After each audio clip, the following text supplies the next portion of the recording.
Photographer's Chronicles episode. Let's create.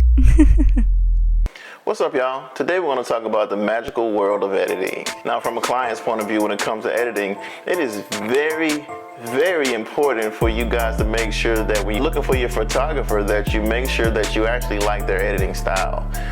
That is, at least in my opinion, 50% of what makes the photographer different when it comes to comparing them with other photographers.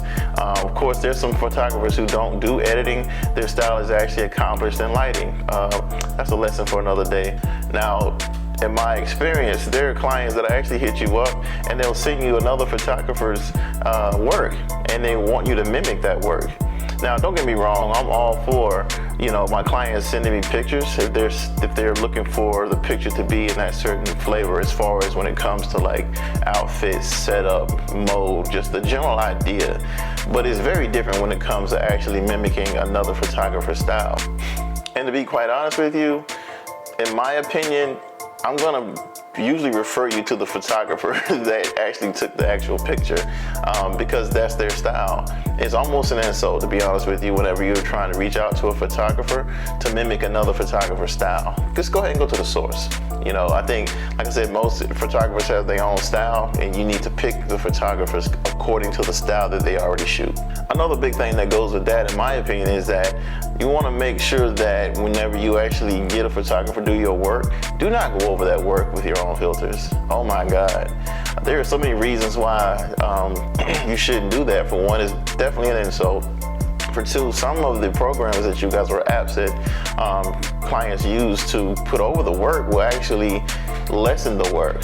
It's just a lot of technical jargon that goes on in the background of photos that will definitely can take away from the quality of the photos, which is something that you just don't want to do. And for my photographers, for me personally, I have it in my contract that you're not able to alter my photos. It's just something I'm an artist first. And to me, if you come to me and you ask for my product, then that's what you're gonna get. If somebody comes over my work and changes something, to me, that's no longer my work. So you don't need to put my name on it at all.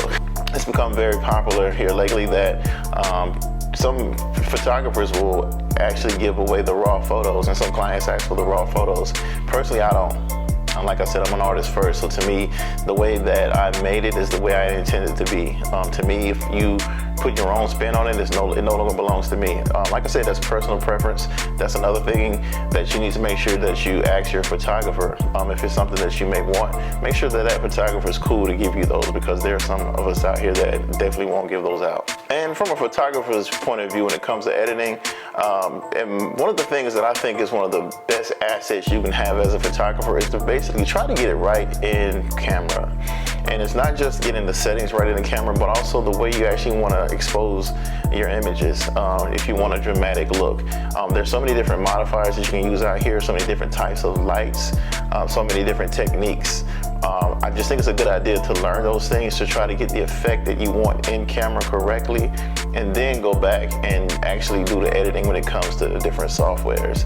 You'll actually find that you got to do way less editing when you try to get it right in camera. You can just blow through your editing. It won't be any more hours and hours on edits, because of the simple fact that you end up basically recreating a photo in editing. So yeah, that's all I got for you guys this week.